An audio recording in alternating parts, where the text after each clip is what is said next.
Hello students, आज फिर मैं आपके सामने हाजिर अपने बिजनेस ऑर्गेनाइजेशन के और नए टॉपिक्स को लेकर के। पूरी उम्मीद है आपको मेरे वीडियोस पसंद आ रहे हैं। मैं जयपुर से डॉक्टर तृप्ति विजयवर्गीय आपका अपने यूट्यूब चैनल पर वेलकम करती हूँ। आज की क्लास की शुरुआत कर रहे हैं कि कौन से ऐसे फैक्टर्स या फीचर्स हैं जिनको कंसीडर किया जाता है जब भी एक बिजनेस ऑर्गेनाइजेशन में एक यूनिट का सेटअप किया जाता है। देखो, आप सब लोग जैसे कि यूथ हो, आने वाले 5-7 साल में आप अपना बिजनेस अगर प्लान कर रहे हो कि आपको सेटअप करना है, तो you have to consider some important factors. कौन सी ऐसी बातें जिन्हें आपको कंसीडर करना चाहिए? तो क्यों ना चलो आज शुरुआत की जाए आपको ये समझाने की कि बहुत सारी ऐसी बातें होती हैं, केवल बातों से काम नहीं चलता, उन पर बहुत स्टडी करना होता है, बहुत सारी इंफॉर्मेशन गैदर करनी होती है, then you are able to start a new venture. देखिए कौन सी बातें होती हैं, कोशिश करती हूँ आपको समझाने की, उम्मीद और साथ में करती हूँ कि आपको सारी चीज समझ में आएगी। आज की क्लास की शुरुआत करते हैं एक अच्छी सी स्माइल के साथ, राइट? ओके, चलिए स्टार्ट करते हैं। हमारा टॉपिक है considerations in establishing a business unit. बहुत सारे फीचर्स होते हैं जिनको हमें ध्यान देना होता है, पर फिर भी मैंने कुछ प्रोमिनेंट फीचर्स को क्लासिफाई कर लिया है। रेड इंक में लिखे हुए हैं वो सब फीचर्स हैं, और ब्लू इंक में जो लिखे गए हैं ये उसके की वर्ड्स हैं। आप ध्यान देना, मैं मेरे बोर्ड पे इस तरीके से प्रेजेंट करती हूँ बात को कि आपको उसको पढ़ते ही वो पूरा मैटर याद आ जाए, अगर आपने ध्यान से सुना है तो ये बोर्ड अपने आप में एक सफिशिएंट इंफॉर्मेशन गैदरिंग किए हुए होता है, ताकि कि आपको ज्यादा लर्न ना करना पड़े और वो कीवर्ड छूट भी ना जाए। समझ रहे हैं? देखें, अभी ऐसे देखोगे ना तो आपको नहीं समझ में आएगा, लेकिन जब मैं इसे क्लियर एक्सप्लेन कर दूंगी ना तो आपको समझ में आएगा, ओ ये वर्ड का मतलब ये है और इस समय मैम ने इस तरह से बोला था। आपकी आंसर शीट पे भी इसी तरीके का प्रेजेंटेशन होना चाहिए। एक एग्जामिनर हमेशा कुछ नया चाहता है, एक एग्जामिनर हमेशा कुछ बढ़िया, कुछ अच्छा, कुछ प्रेजेंटेड चाहता है, बेस्ट वे में ऐसे चाहता है जो किताबी लैंग्वेज से अलग हो। आप ये डायग्राम कहीं भी नहीं पाओगे, इस तरीके का डायग्राम कहीं भी नहीं पाओगे, because it is composed bye me only. तो ये मेरी स्ट्रेंथ है, ये मुझे पता है। तो आपको भी इसी तरीके से कुछ काम करना है कि वो आपका ओरिजिनल पीस ऑफ वर्क हो, राइट? तो जैसे कि अपन बिजनेस आइडिया की भी बात कर रहे हैं और मैं इस समय आपको मेरे लेक्चर को डिलीवर करने की भी बात कर रही हूँ, तो always try to establish new style. ठीक है, चलो शुरू करते हैं। अभी आप हालांकि थोड़े छोटे बच्चे हो, कोई बात नहीं, धीरे धीरे चीजें समझ में आ जाएगी और हम टीचर्स आपको इसी चीज पे, इसी पाथ पे आपको आगे गाइड करते रहेंगे, तो आपको अपने स्टाइल से बातों को, कामों को करने का तरीका पता चलने लग जाएगा। हमें भी गाइड किया था हमारे टीचर्स ने, हम आपको भी कर रहे हैं। ये तो ट्रांसफॉर्मेशन प्रोसेस है, from others to us and from us to others, right? चलिए शुरू करते हैं। फर्स्टली, आप एक बिजनेस यूनिट सेटअप करने जा रहे हो। पहली इंपॉर्टेंट, बहुत इंपॉर्टेंट कहना चाहिए, जिसको छोड़ा ही नहीं जा सकता, that is your idea of business, generation of business idea. एक व्यावसायिक योजना को दिमाग में लाना, उसके ऊपर बात करना, उसके ऊपर एक विचार करना, ये है business idea. Firstly you have to some idea about the business. कुछ तो दिमाग में प्लान हो, कुछ तो विचार हो, कुछ तो योजना हो कि आपको बिजनेस करना है, कौन सा करना है, क्या करना है। इसके साथ में कीवर्ड लिखा है मैंने, अनकन्वेंशनल। अनकन्वेंशनल का मतलब होता है वो चीज जो ट्रेंड से हटकर हो, ट्रेडिशनल वे से हटकर हो, कुछ नई हो, कुछ ऐसी हो जिसके बारे में कभी लोगों ने सोचा ही नहीं। ऐसी अपॉर्चुनिटीज को आपको ना केवल सर्च करना होगा बल्कि उस पर वर्क भी करना होगा। इसे कहते हैं न्यू बिजनेस आइडिया। आज आप देखोगे स्टार्टअप्स जो हो रहे हैं, उन स्टार्टअप्स में जो आइडियाज है ना, बिल्कुल यूनिक है। अभी आपको एक सिंपल चीज बता रही हूँ, दो गर्ल्स हैं जिन्होंने चाय का ही केवल रेस्टोरेंट मतलब डेवलप किया है, और उन्होंने इस तरीके का एक प्लेटफॉर्म डेवलप किया है। कॉफी शॉप्स आपने सुनी है, कैफेटेरिया सुने हैं, है ना? वहां पे केवल लोग बिजनेस आइडियाज ही जनरेट करने के लिए जाते हैं, उन्होंने इस तरीके का माहौल दिया है। आप देखिए, अब ऐसा काम मार्केट में हुआ ही नहीं था और अब ऐसा हो रहा है। तो उनका बिजनेस चलने के चांसेस उस बिजनेस के चलने के चांसेस से ज्यादा है जो एक ट्रेडिशनल या कन्वेंशनल स्टाइल के थे। तो हमेशा कोशिश करो आपका बिजनेस आइडिया अनकन्वेंशनल हो। लोग कहना चाहिए गैर पारंपरिक चीजों को ज्यादा जल्दी फोकस करते हैं, और आज का जो यूथ है, आप लोग जो है, जो तौर तरीके पिछले जमाने से होते आ रहे हैं उनसे कुछ हटकर, कुछ नया, कुछ अच्छा, कुछ स्मार्ट, कुछ स्टाइलिश, ऐसी चीजों पे फोकस करते हो। तो आपके बिजनेस आइडिया में वो चीज होनी चाहिए, वो फ्रेग्रेंस होनी चाहिए, वो खुशबू होनी चाहिए जो आज तक किसी ने ली ही नहीं। आप समझ रहे हो मेरी बात? तो इसका एक बेस्ट कीवर्ड मैंने लिख दिया, unconventional. If you have some specific business idea, it must be ensured कि ये अनकन्वेंशनल हो, आज तक किसी ने ऐसा सोचा नहीं हो। एक चीज, आगे बढ़ते हैं। नॉलेज और एक्सपर्टाइज, आपका ज्ञान और आपकी निपुणता। मैं हिंदी इंग्लिश दोनों में बोल रही हूँ, दोनों तरह के मीडियम के जो स्टूडेंट्स हैं उन दोनों को कंफर्टेबल फील होगा कि मैं आपको हिंदी में भी बता रही हूँ, इंग्लिश में भी बता रही हूँ। आप देखो एक मिनट के लिए, मैंने जब ये वीडियोस बनाना शुरू किया था उस समय मुझे कई लोगों ने सजेस्ट किया कि इंग्लिश मीडियम में बनाना वीडियो, लैंग्वेज इंग्लिश रखना। कुछ ने कहा नहीं नहीं, हिंदी मीडियम के वीडियोस बनाना ज़्यादा टची होते हैं, दिल को छूते हैं, ज़्यादा अच्छे से समझ में आती है हिंदी की बात। मैंने मेरा दिमाग लगाया, why not bilingual. English medium के बच्चे को कुछ चीजें जब इंग्लिश में ही पता है, हिंदी का उसको टर्म पता ही नहीं है, तो उसके लिए वो यूजलेस है वीडियो। और हिंदी मीडियम के बच्चे को इंग्लिश में नहीं पता। आप देखोगे मेरा स्टाइल, बोर्ड पे हमेशा इंग्लिश लिखती हूँ लेकिन बोलती हमेशा कम्युनिकेटिव लैंग्वेज में, जो कि हमारी प्रैक्टिकल लैंग्वेज है। हम इसी तरीके से तो बात करते हैं।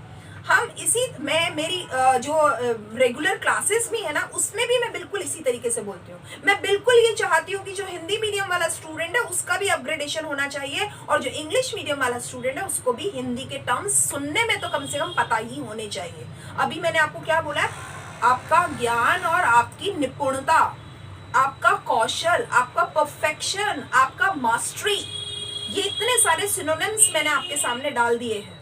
इससे क्या होगा, दोनों मीडियम के बच्चे कनेक्टिव हो जाते हैं और दोनों मीडियम के बच्चे को ये लगता है कि मेरे दिल की बात सुन ली गई है कि नहीं।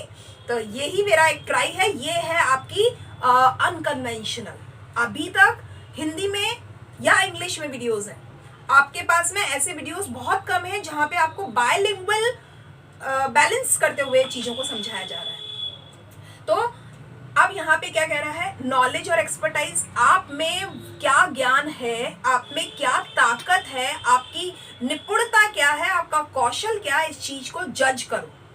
आप में एक बात यकीन मान लेना, देखो बेटा, आप लोगों को ये पता होना चाहिए कि हम भगवान की बनाई हुई वो कुदरत है जिसमें भगवान ने हर एक में कुछ ना कुछ खासियत दी है। इट्स ओनली टू आइडेंटिफाई, क्या चीज की जरूरत है, needed to be only identify, हमें सिर्फ पहचानने की जरूरत है। We all people have some specific trades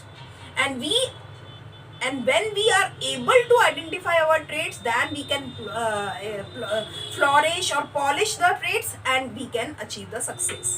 और ये केवल जरूरी नहीं है कि आज हम हमारे योग्यता को पहचानेंगे, कोई भी पहचान सकता है, हमारे घर के लोग, हमारा जॉब पे जो हमारा एम्प्लॉयर है वो, या हमारे मेंटर हैं, या हमारा कोई ऐसा गुरु हो, वो हमारे को आइडेंटिफाई कर सकता है।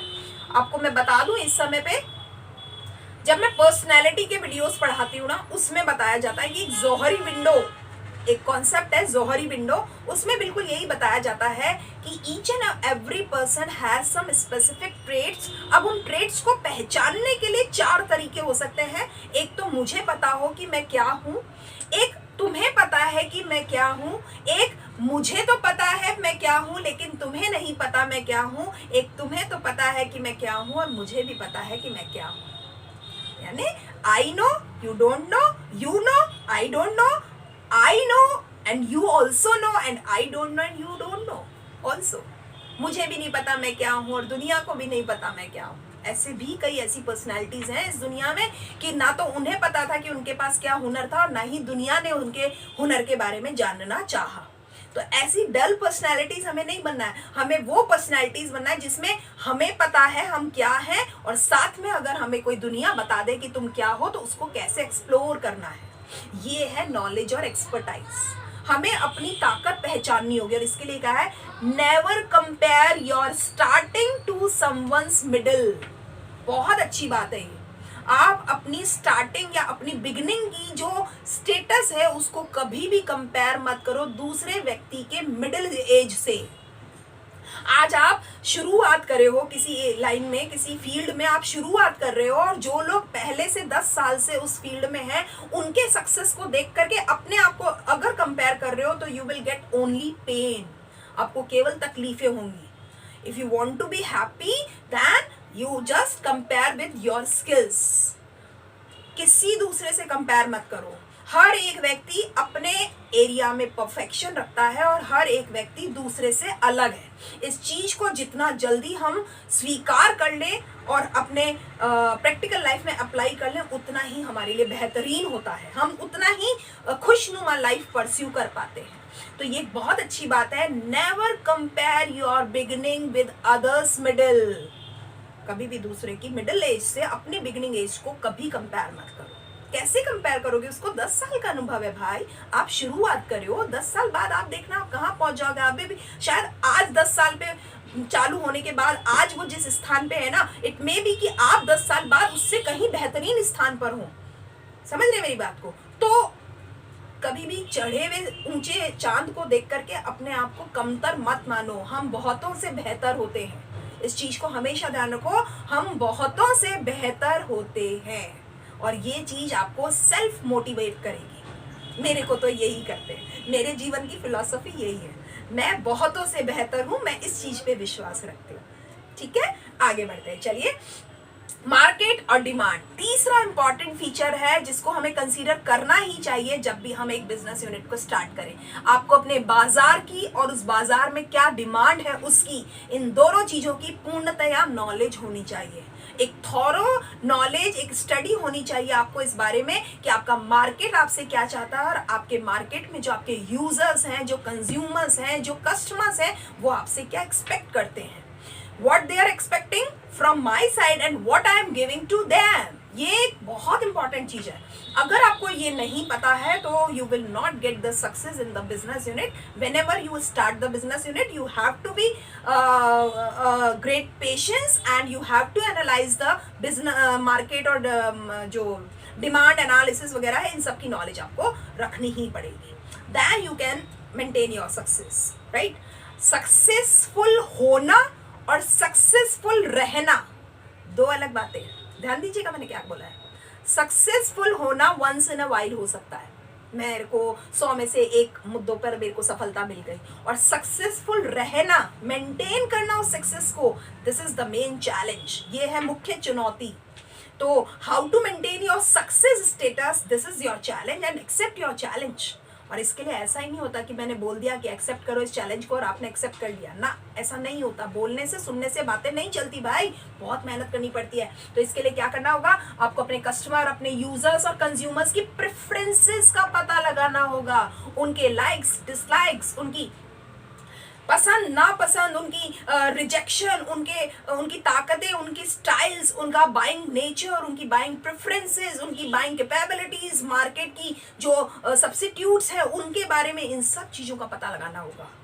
तब कहीं जाकर के आप मार्केट और अपने कस्टमर्स को पता लगा पाओगे और उनकी डिमांड को एनालिसिस कर पाओगे। whenever you able to analysis the demand, then you can generate or produce the new things or services. Without having the forecasting of demand, you are not able to produce or manufacturing a goods or services. ठीक है, आपको अपने customer की मांग का अंदाजा तो लगाना ही होगा, और इस अंदाजा लगाने के लिए भी बहुत सारे अनुभव और बहुत सारे टेक्निक्स की जानकारी होने की जरूरत पड़ती है। ठीक है, आगे बढ़ते हैं। कॉस्टिंग, लागत, ये लागत बहुत खतरनाक होती है। लागत क्या कहती है? देखो, लागत ये कहती है कि आपके बिजनेस में, आपके यूनिट में एक भी चीज, चाहे वो सर्विस हो, गुड्स हो, उसकी चाहे प्रोडक्शन हो, मैन्युफैक्चरिंग हो, मार्केटिंग हो, एनालिसिस हो, whatever it is, it must be costing. इसकी लागत पता करनी जरूरी है। कॉस्टिंग के लिए ये कहते हैं हमें कॉस्टिंग के लिए एस्टिमेशन करना पड़ता है, अनुमान लगाना पड़ता है, साथ में हमें एक कोशिश करनी होती है, एफर्ट। एस्टिमेशन के साथ साथ होता है एक एफर्ट है उस कॉस्टिंग को कम से कम रखना। How can I minimize my expenses, this is my guts. ये मेरी ताकत है कि मैं मेरे खर्चों को कितना कम से कम रखूं। And how can I developed beneficiary features in my products, या आप क्वालिटी मेंटेन कैसे करते हो, क्वालिटी एनहेंस कैसे करते हो, this is also my guts. And अगर मैं इन दोनों बातों को मिक्स करूं, with minimum costing, high quality maintenance, it's my total guts. कि मैं अच्छे से अच्छी क्वालिटी को कम से कम लागत पर कैसे बैलेंस करूं कि मेरे कस्टमर भी खुश हो जाए और मुझे मुनाफा भी हो जाए। ये है मेरा गट्स। तो ये कहता है कॉस्टिंग, भैया कॉस्टिंग बहुत इंपॉर्टेंट चीज है। जैसे कहते हैं without having the capital the business can not run. तो ये भी बात मान लेना कि लागत का सही अनुमान अगर आपने नहीं किया, हम कहते हैं कंट्रोलिंग में आता है ये जो लागत है, कॉस्टिंग जो है वो कंट्रोल टेक्निक्स का एक पॉइंट होता है। तो अगर आपने नियंत्रण नहीं रखा तो कॉस्ट कंट्रोल होगा ही नहीं, और कॉस्ट कंट्रोल नहीं हुआ तो भैया मान लेना आज बिजनेस स्टार्ट बहुत अच्छा किया होगा आपने, आने वाले 2 सालों में या 5 सालों में आपका बिजनेस बंद हो जाने वाला है, इसमें कोई संशय ही नहीं होगा। मैंने मेरी लास्ट क्लास में आपको बताया था कि कितना हाई परसेंटेज है हमारे इंडिया में सिक यूनिट्स का, कितने सारी चीजें ब्लॉक हो जाती हैं। स्टार्ट तो बहुत कुछ होता है। हमारी इंडियन फिल्म इंडस्ट्री जो है उसमें आपको मैं बता दूं हर साल 200 फिल्में बनती हैं। पूरे वर्ल्ड की फिल्म इंडस्ट्री में सबसे रिमार्केबल प्रोडक्शन है ये। अब इसके आगे सुनोगे तो आपको आश्चर्य होगा, उन 200 में से 8 से 12 फिल्में ही केवल बिजनेस करती हैं। आप सोच के देखो, 200 से ऊपर बिजनेस, 200 से ऊपर फिल्में बनाई जाएं और मैक्स टू मैक्स 12 फिल्में अगर बिजनेस करें, तो व्हाट अबाउट कि 180 190 के करीब जो फिल्में हैं वो मतलब बिजनेस नहीं कर रही हैं। तो कितना पैसा ब्लॉक हुआ है, कितना टैलेंट ब्लॉक हुआ है, कितना एफर्ट ब्लॉक हुआ है, कितना एनर्जी ब्लॉक हुआ है। सोचो, इससे तो वो देश अच्छे हैं ना जो 10 ही फिल्में बनाते हैं पूरे साल भर में, पर 10 की 10 बिजनेस करती हैं। तो किस होड़ा होड़ी में भाग रहे हैं हम? ये बिजनेस यूनिट में यही होता है, लोग देखा देखी में बिजनेस यूनिट स्टार्ट तो कर लेते हैं, लेकिन स्टार्ट करना, मेंटेन करना, सर्वाइव करना, सक्सेसफुल रहना, सक्सेसफुल होना, सक्सेसफुल बने रहना, बहुत सारी अलग अलग बातें बेटा। दैट्स व्हाई कॉस्टिंग बहुत इंपॉर्टेंट है। आगे बढ़ो, बहुत सारी चीजें मैं आपसे बात करने के लिए हमेशा राजी हूँ और मुझे अच्छा लगता है मेरे स्टूडेंट से बात करना। ये तो ऑनलाइन है, if I am offline class तो मुझे और भी ज्यादा पसंद आता है चीजें, ताकि आप मुझसे रिवर्ट कर सको, चीजों को मेरे से पूछो, इंटेरोगेट कर सको। तो यहाँ तो मैं बात करती हूँ तो मुझे ऐसा लगता है अरे मेरी क्लास को भी आगे लेके जाना है, मेरे टॉपिक को भी आगे लेके जाना है, तो मुझे अपने आप को कंट्रोल करना होता है, राइट। आगे की बात करते हैं, कैपिटल और फाइनेंस, ये दोनों में अंतर होता है बच्चों। कैपिटल तो होती है हमारी सेविंग्स, हमारा ऊपर घर का जो निजी पैसा होता है उसको बोलते हैं पूंजी, मैंने इतनी पूंजी लगाई है। फाइनेंस फंडिंग को कहते हैं, और फंड आप अरेंज करते हो। मैंने क्या लिखा है? कैपिटल तो है सेविंग, क्या लिखा है मैंने कीवर्ड? सेविंग। फाइनेंस के आगे क्या लिखा है? अरेंजमेंट्स। मैं किसी फाइनेंशियल इंस्टीट्यूशन से बोरो कर सकती हूँ, मैं किसी व्यक्ति से बोरो कर सकती हूँ, मैं मेरे बिजनेस में पैसा लगाने के लिए लोगों से सहायता ले सकती हूँ। वो ये दोनों चीजें आपको तय करना चाहिए कि मुझे लॉन्ग टर्म खर्चों के लिए कैपिटल चाहिए या लॉन्ग टर्म खर्चों के लिए फाइनेंस चाहिए। देखो एक बात हमेशा याद रखना, शॉर्ट टर्म खर्चे हमेशा आपको अपने कैपिटल से और लॉन्ग टर्म खर्चे आपको अपने फाइनेंस से अरेंज करने चाहिए। यानी फंडिंग करवानी हो लॉन्ग टर्म बेसिस पे कराओ, पर आपके डे टू डे लाइफ के जो खर्चा पानी है और जितना भी वर्किंग कैपिटल है वो आपका हमेशा कैपिटलाइज्ड होना चाहिए, आपके निजी पूंजी का होना चाहिए, ताकि प्रेशर ना डबल आपको माइंड पे। आप काम की शुरुआत कर रहे हो और उससे पहले ही आपको मेरे को देना है देना है देना है, ये चीज का प्रेशर दिमाग में रहेगा ना, तो आप अर्न नहीं कर सकते। पहले अर्न करो, देन सेव करो, और सेव करके उसको चुकाने की उस पर बात करो, वो वाली चीज होनी चाहिए। तो ये कहता है शेप योर ओन डेस्टिनी। क्या डिसाइड करते हो कि कैपिटल कितना परसेंटेज होना चाहिए और फाइनेंस कितना परसेंटेज होना चाहिए, यही आपके बिजनेस के भाग्य का शेप बनाने वाला होता है, उसकी आकृति बनाने वाला होता है, उसका क्रिएटर होता है। ठीक है, तो ये इंपॉर्टेंट चीज है कि आपको अपने पूंजी के ऊपर निर्णय लेना होगा कि मेरी खुद की पूंजी कितनी होगी और कितना फंडिंग मुझे अरेंज करना होगा। आगे बढ़ती हूँ। कंपटीशन, ओहो, प्रतिद्वंदिता, प्रतियोगिता। बिना कॉम्पिटिटर के आप मार्केट में कभी भी आगे नहीं बढ़ सकते, आप कभी भी अपने आप को प्रूव नहीं कर सकते, कभी भी आप अपने आप को डेवलप नहीं कर सकते। आप सोच के देखो, आप जिस क्लास में हो, अगर आपके साथ में आपके ही लेवल के 10 बंदे और हैं तो है आपके पास कंपटीशन, तो है आपको आगे बढ़ना है, उसको पछाड़ना है, ये वाली नीति का विकास। अगर मैं 10 लोग हैं और 10 में मैं तो हूँ 70% वाला और बाकी सब 20% वाले हैं, तो मुझे मालूम है मैं नहीं भी मेहनत करूँ तो भी उनसे टॉप ही रहने वाला हूँ। तो वो जो कॉम्पिटिटिव स्पिरिट है वो बन ही नहीं पाती है। कॉम्पिटिटिव स्पिरिट तो तब डेवलप होती है जब आप भी 70, कोई दूसरा 80 वाला, कोई 65 वाला 80 ले आया और 80 वाला भी 82 ले आया और आप 70 वाले को फाइट करनी पड़ी है कि भैया मेरे को कैसे उनसे भी ऊंचा लाना है, उनके बराबर रहना है। तब आपको मेहनत करनी पड़ेगी और ये मेहनत ही आपको मोटिवेट करती है। तो ये कंपटीशन है। मार्केट में सरवाइव रहने के लिए कंपटीशन और कॉम्पिटिटर्स दोनों का होना जरूरी है। तो यहाँ ये कहता है नो अबाउट दैम इज की टू सर्वाइव। अगर आपको इस मार्केट में जिंदा रहना है तो आपको अपने कॉम्पिटिटर्स के बारे में पता होना चाहिए, हर चीज के बारे में पता होना चाहिए। What they are producing, in how manner they are pricing, in what percentage they are gaining. ये सारी चीजें उन्हें पता होनी चाहिए कि कितना मुनाफा कमाते हैं, वो किस तरीके से अपनी चीजों की प्राइसिंग करते हैं, वो किस तरह से कॉस्ट मेंटेन करते हैं, वो किस तरह से क्वालिटी एनहेंस करते हैं, वो किस तरह से चीजों को मार्केट में लेके आते हैं, वो कौन सी स्कीम्स पर काम करते हैं, वो कस्टमर्स को कैसे स्टडी करते हैं, वगैरह वगैरह वगैरह। तो कॉम्पिटिटर्स के बारे में अभी आपको जानकारी पूरी रखनी चाहिए if you want to survive in the market, right. आगे बात करो जी, लोकेशन। लोकेशन का मतलब होता है आपकी स्थिति, आप अपना प्लांट का सेटअप कहाँ लगाने वाले हो। एक बात हमेशा याद रखना, दो चीजें बहुत इंपॉर्टेंट होती है जब भी आप अपने किसी भी, चाहे दुकान हो, मकान हो, कि फैक्ट्री हो, कि ऑफिस हो, व्हाटएवर इट इज, उसका लोकेशन आपको डिसाइड करना होगा कि मैं मेरा ऑफिस में मेरी फैक्ट्री कहाँ पे खोलूं।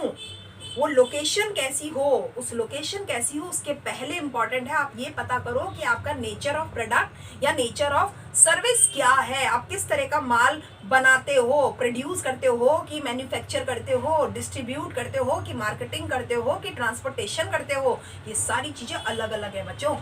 अगर आप प्रोड्यूस करते हो, मैन्युफैक्चर करते हो, तो फैक्ट्री पे दिमाग लगाना पड़ेगा, रॉ मटेरियल की तरफ सोचना पड़ेगा। अगर आप प्रोड्यूस कर चुके हैं लेकिन अब मार्केट में खपाना है आपको, तो फिर आपको अपने कस्टमर या मार्केट की प्रॉक्सिमिटी का ध्यान रखना होगा। प्रॉक्सिमिटी का मतलब होता है नजदीकता, क्लोजनेस, है ना। तो आपको ये चीज देखनी होगी। तो ये जो प्रॉक्सिमिटी लिखा है इसमें कीवर्ड मैंने, लोकेशन में आपको नजदीकता देखनी होगी। मुझे रॉ मटेरियल के पास में अपना प्लांट को सेटअप करना है या मुझे मार्केट के पास में मेरे प्लांट को सेटअप करना है। इसमें बहुत इंपॉर्टेंट होता है कि आप ये जज करो कि आपका which type of business you have, किस तरीके का बिजनेस कर रहे हैं आप। सर्विसेज का कर रहे हैं, गुड्स का कर रहे हैं, मैन्युफैक्चरिंग का कर रहे हैं, प्रोडक्शन का कर रहे हैं, मार्केटिंग का कर रहे हैं, ट्रांसपोर्टेशन का कर रहे हैं, ये सारी चीजें, राइट। आ जाओ जी आगे, टेक्नोलॉजी, तकनीकी। आपको तकनीकी फ्रेंडली होना इंपॉर्टेंट है, टेक्नोलॉजिकल फ्रेंडलीनेस बहुत इंपॉर्टेंट है। आज आप मुझे एक बात बताओ, व्हाट वी आर डूइंग, ये टेक्नोलॉजी की मदद से ही मैं यहाँ जयपुर में बैठी हुई, मेरी क्लास आप सब बच्चों को जो कि जयपुर से बहुत दूर किलोमीटर बैठे हैं और मेरी बात को सुन रहे हैं, समझ पा रहे हैं, अपने कोर्स को आगे बढ़ा पा रहे हैं। How can it possible? Just because of the help of technology. इस टेक्नोलॉजी ने हमारी दूरियों को खत्म कर दिया है, बिल्कुल मायने ही नहीं लगती है कि हम कहाँ बैठे हुए हैं। अभी ऑफलाइन मार्केट की या ऑफलाइन क्लास की अगर बात होगी तो you have to be face to face interaction with me, then I can deliver my lecture. But with if there is a matter of technology, then there is no need of physical closeness, right? हमें केवल mental connectivity होनी चाहिए। Internet के जरिए हम ये सब कर पा रहे हैं और आप कहीं भी बैठे हो, मैं कहीं भी बैठी हूँ, हम एक दूसरे को देख रहे हैं, सुन रहे हैं और समझ रहे हैं। यही चीज है, आपको अपनी टेक्नोलॉजी का नो हाउ होना चाहिए। जिस एरिया में भी आप काम कर रहे हो, अगर नई बिजनेस यूनिट को सेटअप कर रहे हो तो आपको आज की तकनीक के बारे में जानकारी होनी ही चाहिए। और ये तकनीक के बारे में जानकारी में आपको एक एटीट्यूड फॉलो करना चाहिए, कैन डू, कर सकते हैं और करते हैं। कैन और डू, कर सकते हैं और करते हैं। करने को तो बहुत कुछ लोग कर सकते हैं लेकिन करते नहीं हैं।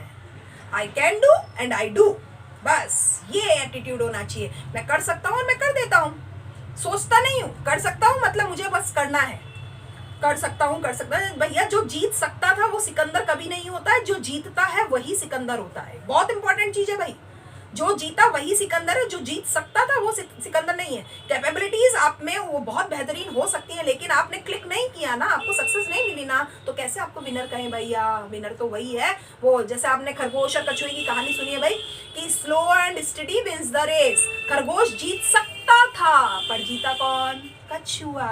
उसने कंसिस्टेंट एफर्ट किया था भाई, उसको अपनी क्षमताओं पर विश्वास था, उसने दूसरे से कभी ज्वेलसी नहीं की थी। उसको पता था कि मैं अगर बढ़ता गया, उसे सिर्फ अपना काम करना था, उसे खरगोश से नहीं जीतना था, उसे सिर्फ वो डेस्टिनेशन पार करना था। वो एक अलग बात है कि डेस्टिनेशन पार करते करते वो तो जीत ही गया, समझ रहे? और खरगोश को एक गलत अहम था, एक गलत फहमी थी कि भैया मैं तो जीत जाऊंगा, थोड़ी देर सो लेता हूँ, वो जब तक आएगा तब तक तो मैं फिर भग के छलांग मार के निकल जाऊंगा आगे उससे, बस रह गया, छलांग मारता ही रह गया। इसीलिए कहते हैं जो जीतता है वो सिकंदर होता है, जो जीत सकता है उसको कभी हम सिकंदर नहीं कहते। ये है कैन डू एटीट्यूड, ये चीज आप याद रखना।